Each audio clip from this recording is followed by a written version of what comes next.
नमस्कार, मी अभंग बाळासाहेब देसाई. मी वेदांत विष्णू इयत्ता 9वी फ जागृती हायस्कूल. आमच्या प्रोजेक्टचे नाव आहे पॉलिजेनिक ग्रीन हाऊस. एका पिकांना विशिष्ट तापमान, आर्द्रता, पाणी, पोषक तत्वांची गरज असते. यामुळे सर्वच पिके सर्वत्र आढळत नाहीत. पण आमच्या या प्रोजेक्टमुळे पिकांना गरजेचे सर्व वातावरण तयार करून दिल्यामुळे आता कुठेही पीक कुठेही आपण लावू शकतो आणि पिकवू पण शकतो. जसे आर्द्रता जास्त झाली तर ह्या पंख्यामुळे आर्द्रता कमी करू शकतो आणि जर आर्द्रता कमी झाली तर या स्प्रे पंपमुळे ती आर्द्रता वाढवू शकतो.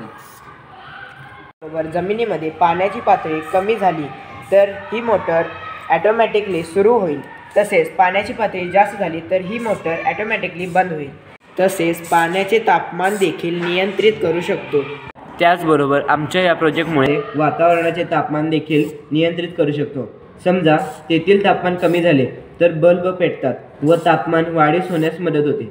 त्याचबरोबर तापमान वाढले तर स्प्रे पंप सुरू होऊन तापमान कमी होऊ शकते आणि ही सर्व माहिती LCD डिस्प्लेवर दिसते.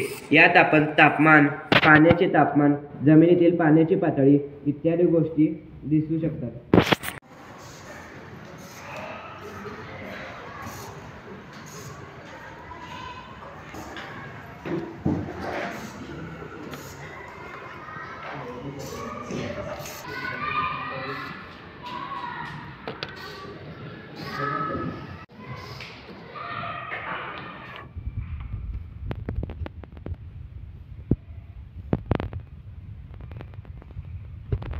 ह्या प्रोजेक्टमुळे शेतीच्या उत्पादनात वाढ होते व शेतकऱ्यांना लाभ होतो. धन्यवाद.